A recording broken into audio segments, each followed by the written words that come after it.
Hey guys, it's CalmBee, and we're back with another Rec Room Studio tutorial. And before I get into the video, if you have not yet hit that sub button and you find my tutorials helpful, I really do appreciate it. It does help me achieve my goals for my channel, and every subscriber counts. So yeah, as the title says, we're going to be teaching you how to create an advanced menu in Rec Room Studio, and we're going to show you how to create like an instructions section, audio section, and a store section, and make it dynamic and actually working with all the CV2. So if you follow this tutorial to the end, you'll be able to create any kind of menu that you desire, and I hope it helps you out. So let's jump into the studio and let's get started. Alright, so I am in a completely empty map. I just deleted the ceiling of this room and added a welcome mat. We're going to go ahead and hit this plus sign over here, and we're going to go ahead and create a canvas. Alright, so this will be our parent canvas, and we'll want to change this to world space. If you have it on screen space, it'll take up the entire screen. We're also going to make this a bit smaller. Let's do 10 by 10 for now, and we'll bring this back to 0 position and just raise it up slightly so we'll be able to fly up and see it. We have our canvas. Let's go ahead, create an empty parent, and we'll call this our menu UI. Now what we could do is go ahead, drag this into our MakerPen objects and convert to Studio Prop. Alright, I'm going to open the prefab, and right now we have our canvas, but there's nothing in it. We're going to go ahead, right click on canvas and add a raw image. I already downloaded and bought some UI resources that are basically sprite images. So for the buttons of the menu or the backgrounds, I already have all of these preset images, but you could either create your own or purchase them, or in some cases you could actually find some free ones as well. I'm going to use this as my image, so drag it over to texture. It's obviously too big. Let's reduce this to the 10 by 10. There we go. It's just a very simple background image with a border and some clouds, and that'll make do for now. Alright, we have our raw image. Let's right click, create another UI element. It's going to be a button, and let's reduce the size of that button because we don't need it to be so large. There we go. Slightly better. We can make adjustments, and I'm going to also want to change the look of this button. It's kind of plain right now. You could go ahead if you want and just edit the colors, or again, if you have some preset buttons that you want to use, you could go ahead and use them. For this button, I'm just going to go through all the buttons that I have. I'm going to pick this blue color, and it sort of matches the background, and let's just adjust it so that it looks a bit cleaner. Alright, there we go. We have our button. Now, what happens if you want to add your own font to the button? Well, that's pretty easy. You just have to go into a website such as the font and just download that font also, and then just drag it into your project. Then go ahead, go into Text Mesh Pro, Font Asset Creator, drag in your font, and then generate the font atlas, and that'll save your new font, which in this case I'm using Cat Comic. Let's go ahead, we'll use that font and we'll drag that over to our button. It needs a little bit of adjusting, so let's go ahead and make those adjustments. There we go. It looks a little bit better. But we're still going to want to make a few more adjustments. So when we click on this button, what do we want it to look like? If you want to keep it simple, you could keep the transition color tint, but in this case, I wanna take it one step further, and we're going to change the graphic, or like the blue background, bubble background that you see, depending on if we're clicking it or selecting it. If it's active, maybe we'll want to change the color. So let's go ahead and make those adjustments. So we'll change the transition from color tint to sprite swap. And we'll begin to update our sprites. So we have our target graphic already. Let's go ahead and do search for button, and we're gonna say when we highlight our button, we want it to get slightly larger. So we're gonna pick this one, which is just slightly larger than the current one. When it's pressed down, we want it to change color and be larger because we're pressing it. So we'll pick this yellow button, and when it's selected, so when we're not actively pressing it, but it's selected, we'll just want a regular size yellow button. There we go. All right, and then for our disabled button, we'll just have the original one. Okay, so we should all be set with our button. Now, we don't want it to just say button, of course. We're gonna label each of these buttons. We're gonna have 3 of them. The first will be instructions, the second will be audio, and the third will be store. So let's go ahead, update our button to say instructions. And we might have to decrease the font size slightly. There we go. All right, so let's change this button to say instructions button so we don't forget. And we'll want to add a few components. We'll want to add the interactive canvas script, and we'll also need a graphic raycaster. So we could click on the button. Now, we want this to be interactable, so yes, we do want to interact with it. And when we click on the button, we want it to send a message out saying that we clicked on it. So I just dragged in the parent object, and we'll go to Rec Room Objects, Send Circuits Event String, and it will say instructions click. And we'll do the same thing for our audio and store. So let's go ahead and we'll just duplicate this twice. And let's change the name. So the second one will be audio button. And we'll change the event to audio click. And the third one will be store button. And we'll change the on click to say store click. All right, so if we were to exit out right now and update the object board, you would see that we now have these 3 executions on our menu UI prop. We have the audio click, the instruction click, and the store click. Let's go back into our prefab and make a few more changes before we go ahead and test it. The first thing we'll want to do is add a Rec Room Canvas Interactive to our parent object, or else we won't be able to use the script.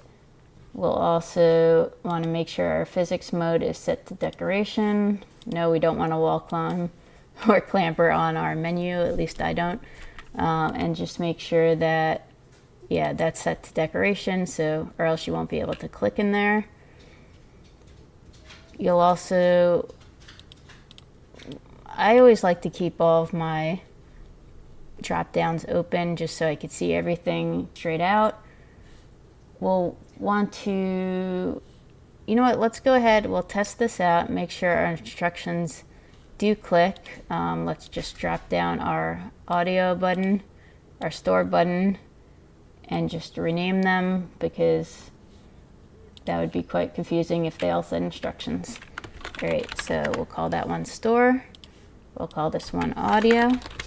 Let's go ahead, we'll test this out in our subroom and just make sure we could click on them. It's not going to do anything yet, but we'll be able to click on them.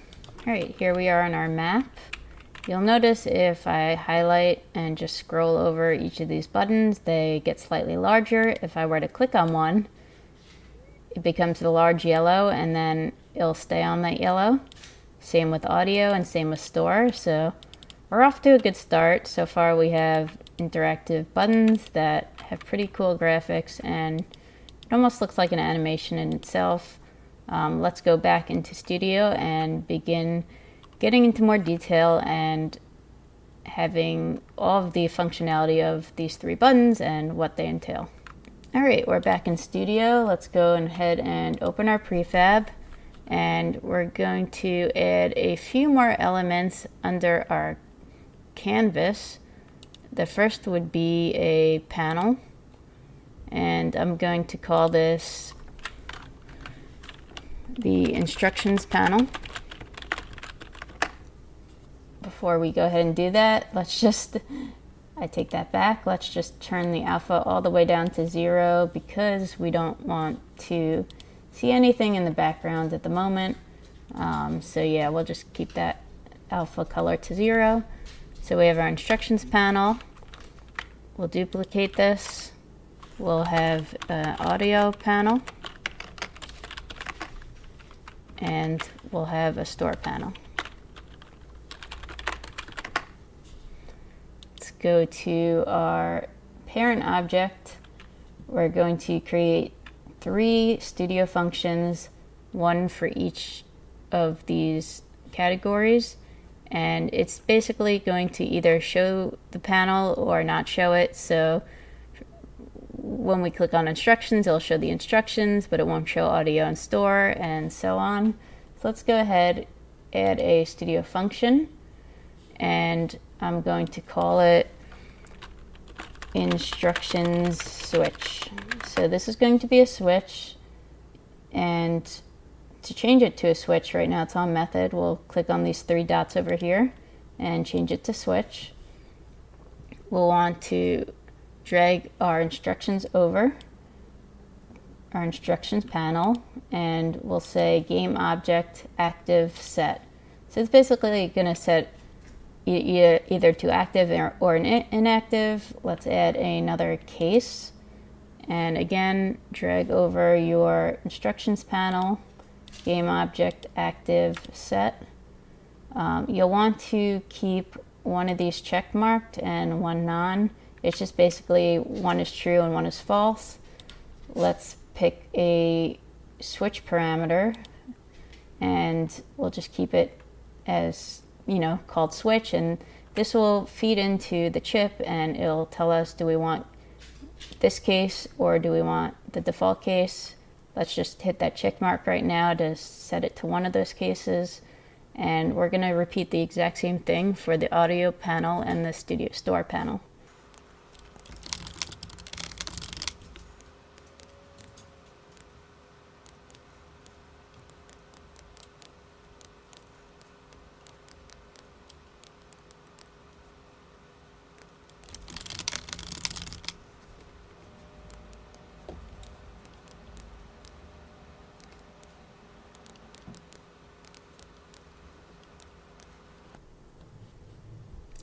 Okay, so now we have our 3 functions, studio functions set up. We have our store switch, the audio switch, and the instruction switch. If we exit out, now that I exited out, I'm going to go ahead and go over to my circuit editor, and we have our canvas over here, our menu UI, and we're going to right click, create, and let's add 3 studio functions, 1 for each of those instructions that we just created. I'm just going to duplicate this and right click, set function, and we'll have 1 for each. So we'll have our instructions, we'll have our audio switch, and then we'll have the store switch. There are 3 functions. It'll be easier to see in Rec Room, but the first one's the execution. The second one is, well, what is what do we want to switch. In this case, this is going to be our menu UI. And the third button is the bool, and it'll say whether or not you want the instructions to show or not show. So true if it show, false if it doesn't show, and that should all be set up. So now, well, even if we clicked on one of these, you wouldn't be able to see. So before we go ahead and do that, let's just put in some background pictures or something to differentiate these so you could see what happens when you click onto each of these buttons. So we'll go ahead, go back into our prefab, and just under each of these panels, for now, I'm just going to put an image, and it's not going to be a pretty image. It's just going to be there just to show the difference between the different buttons. So the first one will just have a white square.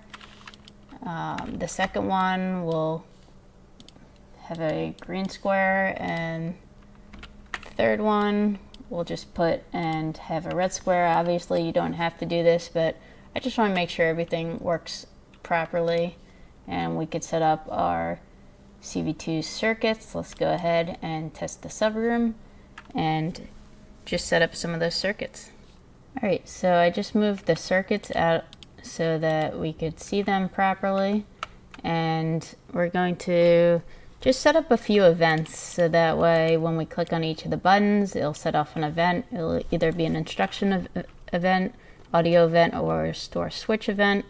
So let's go ahead, go to our palette, make an event definition for each of these. So we'll have 3 of these. The first one will be an instructions event.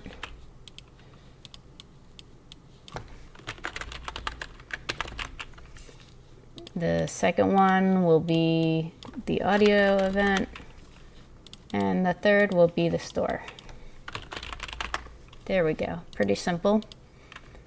Now we're going to also create event senders for each of these, and we'll also have event receivers as well. So let's clone these senders.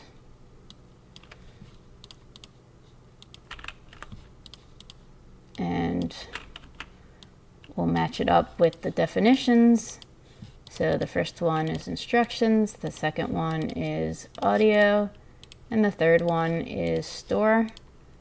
We'll also add those receivers. So for each of these, we're going to have 3 receivers, and let's just duplicate it again.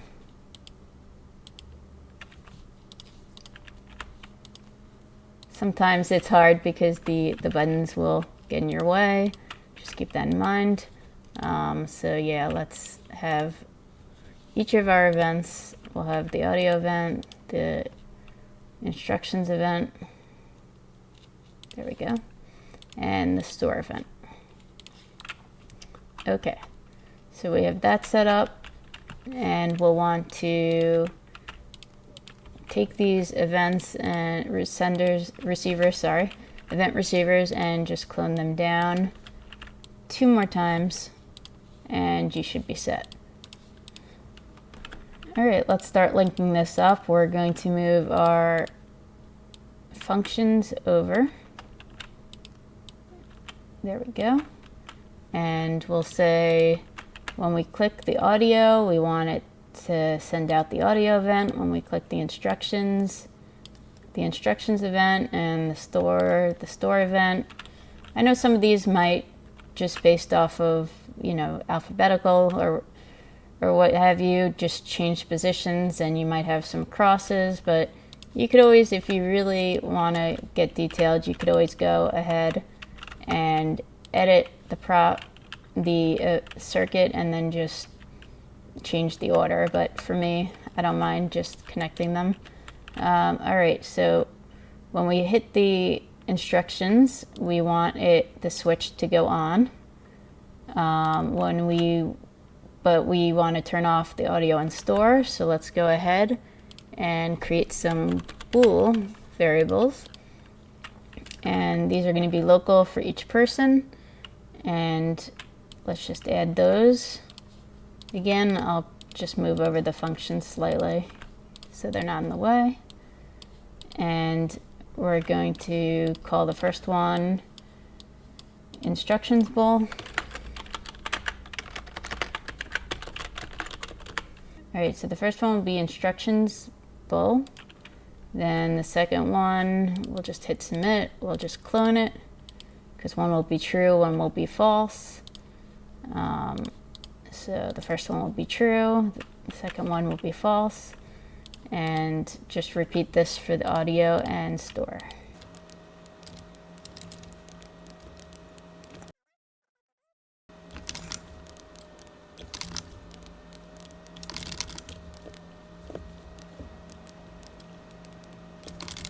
All right, there we go. So now when we hit instructions, we want it to say yes, we want to enable it, so let's show it.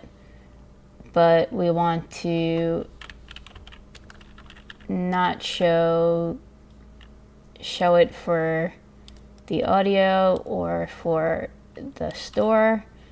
The audio, we'll want to make sure if we click on the audio that we're not showing instructions, and same with store, and you could just kind of link up the rest as appropriate. So basically when you click on one, you want to make sure to set the others to false.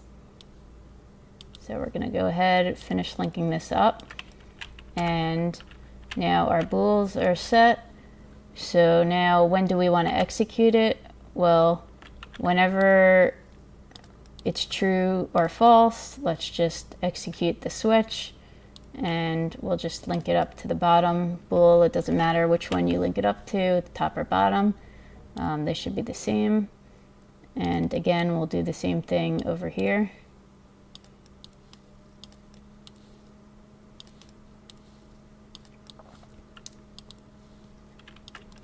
And one last thing I'm going to do is just create one more event receiver so that when the room loads, we'll run the instructions, but we won't run the audio or the store. And we'll go to room loaded and just link this up to, again, our instructions sender. There we go. All right, so here we are testing. We have our instructions, audio, and store, and you'll see that the color of the square changes depending on which button I'm selecting. The one thing I just want to mention is this didn't work at first, but the reason why is because you want to make sure that you're on your instructions, that you actually have the first case with the check mark, not the second. So just make sure you go ahead and make that change, and you should be all set up and ready to go. And instead of having these colored squares, we're going to insert different other UI elements into our panels.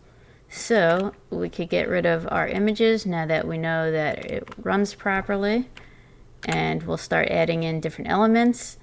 The instructions, it's going to be pretty simple. We're just going to add another Text Mesh Pro, and we'll scale that down as well. And it's just going to have the instructions for our game. And yeah, let's go ahead. We'll bring over our font, and we'll say, this is how to play the game and complete the UI to win.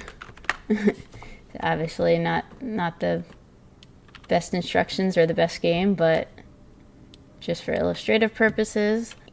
This is also looking a little bit empty at the moment, so where we have our raw image under our canvas, let's go ahead and add another Text Mesh Pro, and we'll scale that down as well, and this will just be the title of the game.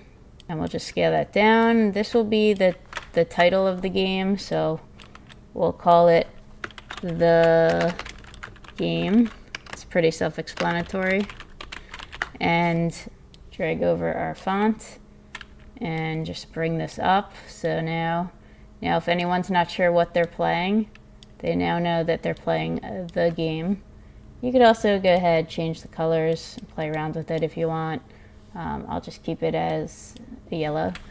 And that text should be just separate from the panels. And let's go ahead and we'll just call this title text. All right, so we have our instructions set up under our panel. That was the easy one, so congratulations.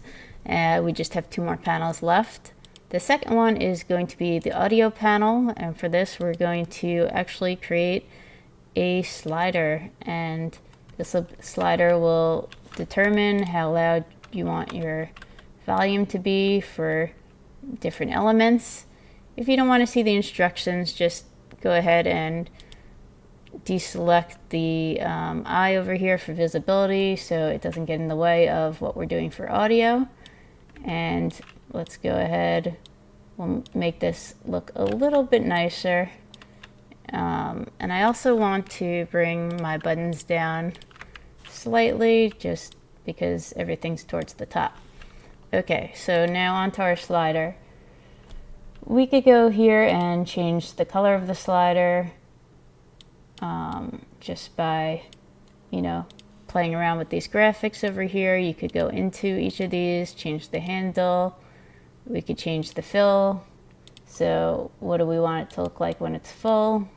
We'll have green. What do we want the background to be? So when it's not full, maybe we'll have like a red color. And the handle, not a big fan of this handle right now, so let's go ahead and just go back to white here. Let's go ahead and actually change our handle. So instead of having just a circle, let's see if I have a music button. I do. So I could go ahead and input that music button, and that'll be our toggle.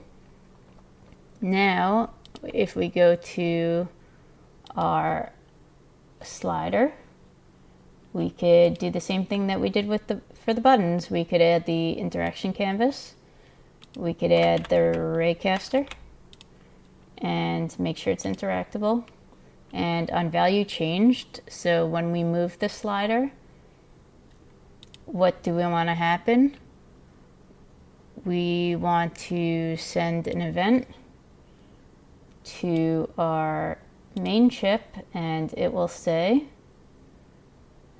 that we're sending a circuit event, and which will be called music volume.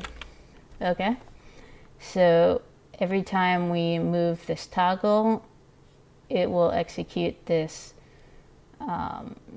music volume, and we'll be able to adjust accordingly.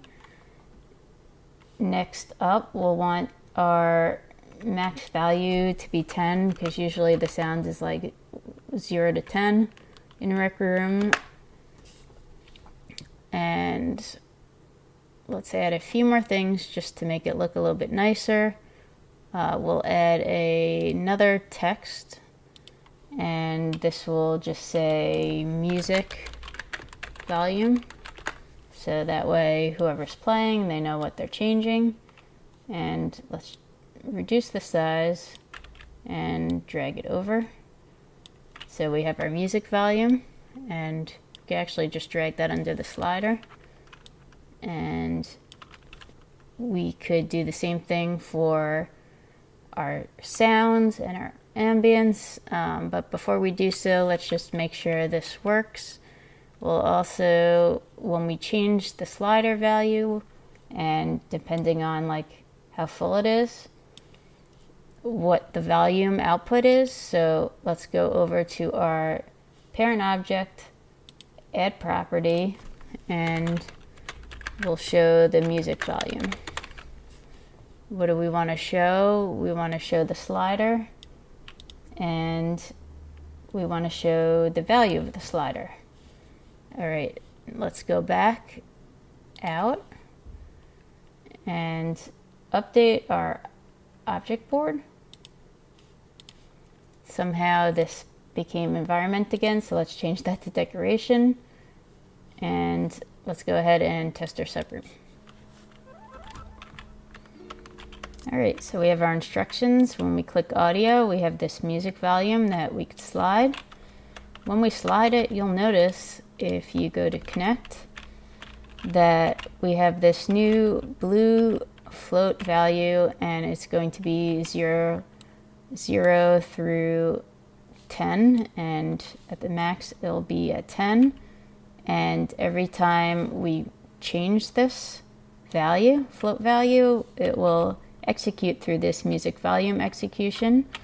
So if we were to have an audio player, for example, and obviously this isn't linked up to any audio at the moment, you could set the volume to the music volume, and over here we have our float number. So as I'm moving it, you'll notice it executes and it highlights. So let's go ahead, send this back to Studio and duplicate it for sounds and ambience. All right, we're back in Studio, back in our prefab. Let's not show the instructions, and we're going to take the slider, we're going to duplicate it 2 more times, and the first one will be the music. We'll call it music slider. The second one will be sound slider, and the third one will be the ambience slider. And for each of these, go make sure you have the on value changed depending on what kind of volume you want to be adjusting. So let's go ahead, change that, and go into our properties on our parent object, add 2 more properties. The first one will be the sounds volume, and the second one will be the ambience volume. Let's go find the sound slider, drag that over here, the ambience slider, drag it over here, and we want our slider value. Okay, here we are, and I've just gone ahead and duplicated these audio players so that they link up to the new sound volume and ambience volume. If I go over to audio, I could adjust the music volume, I could adjust the sound volume, or I could adjust the ambience volume, and those should be reflected over here in, oops, not there. Want to connect it to the correct ports. And yes, this one will be at 10, this one's at 2.4, and the top one should be close to 0. There we go. And as you adjust it, it will be updated, and that will, if you have this linked up to sounds and music, you should hear a difference. So there we go. So we have our instructions done, our audio done. Last up is our store. So let's go ahead to Studio and finish out the last category. All right, now that we're back in our prefab, I'm going to right click on Store Panel, and we're going to add a scroll view. And again, we'll want to decrease the size of the scroll view. It's a little bit too big at the moment, and I've gone ahead and just made the other panels invisible, and we'll just put this right over here. And what are we going to want to put in our panel for the store? We're going to have different buttons that you could click on, and it'll show you different purchasables. For scroll view, I don't think we need a vertical and horizontal bar, so we're going to get rid of the horizontal one and just keep the vertical bar. And you could go ahead, open up all these categories, and you could change the background, and you could make it look as fancy as you want. I guess I'll try and keep with the color scheme, maybe slightly lighter. And the handle area we could also adjust. So we could maybe make it a darker blue, or we could, I kind of like it white actually. And then the empty area we could also adjust, and let's make that maybe a black so it'll show that we haven't scrolled over there yet. And let's just adjust this slightly. Just put this at 0 at the bottom so you could scroll all the way down, and that should be good for now. Let's go ahead, create our store. The way that I find it easiest to do is to just go under your store panel, create again some buttons. In this case, I'm gonna click on Text Mesh Pro, but I'm actually not gonna use the text mesh. So in this case, again, you could use any graphics you want for your store. You could use ones off Reconet.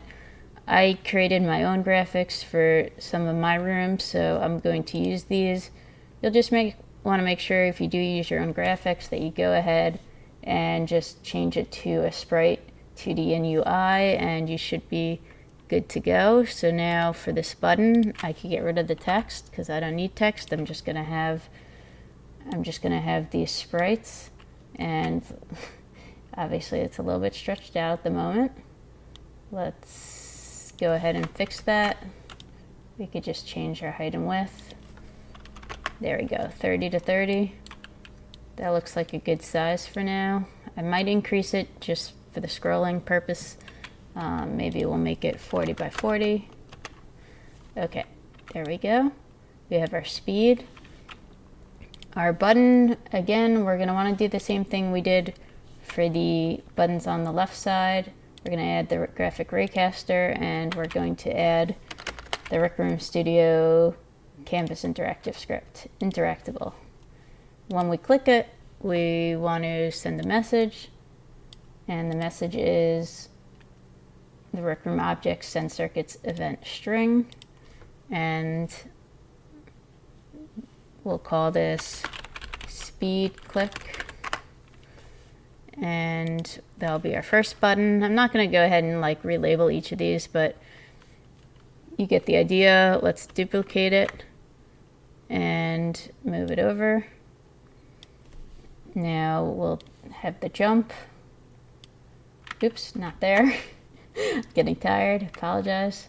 We'll want to change that as our graphic. So let's go ahead, move the jump graphic over here, and we'll change the title to say jump click. And let's go ahead and we'll do the same thing for each of these different keys and currency that I created.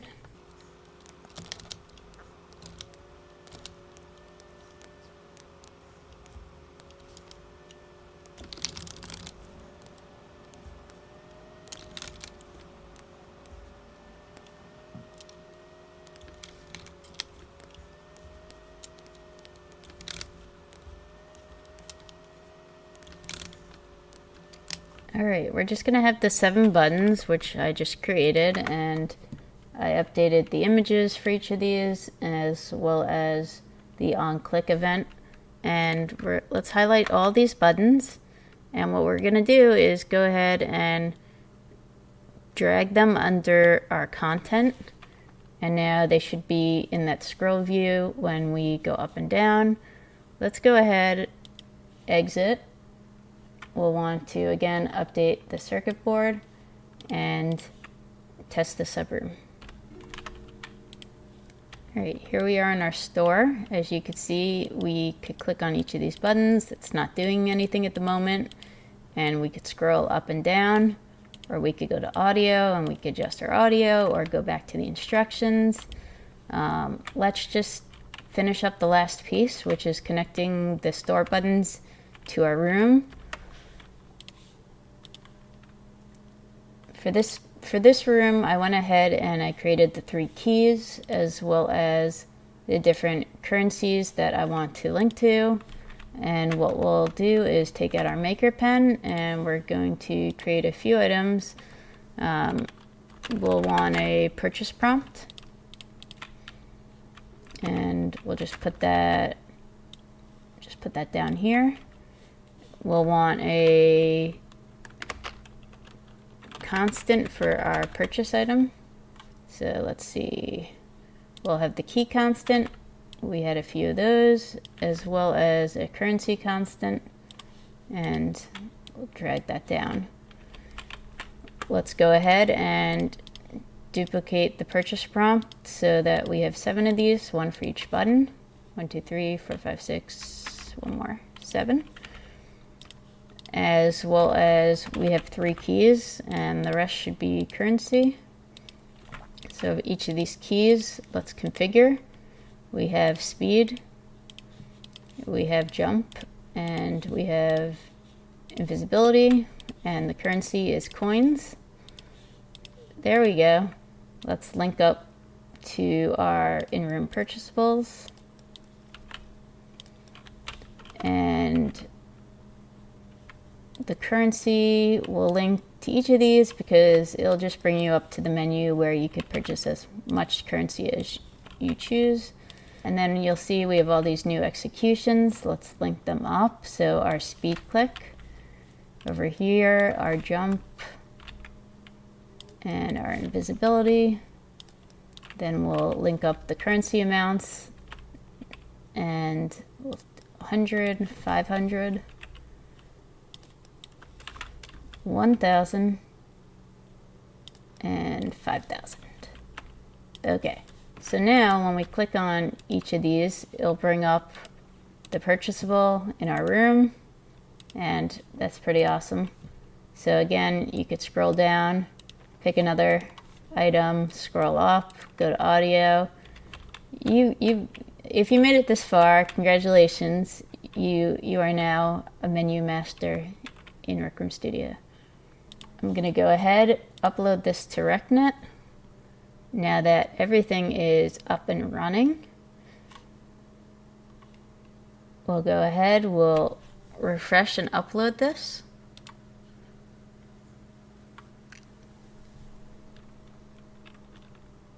And we'll build the save, and while that's doing, I'll do my outro. Alright, so that concludes our advanced UI menu tutorial. I hope you enjoyed it, you learned something, you definitely know more about Unity in general, especially if you made it through the end.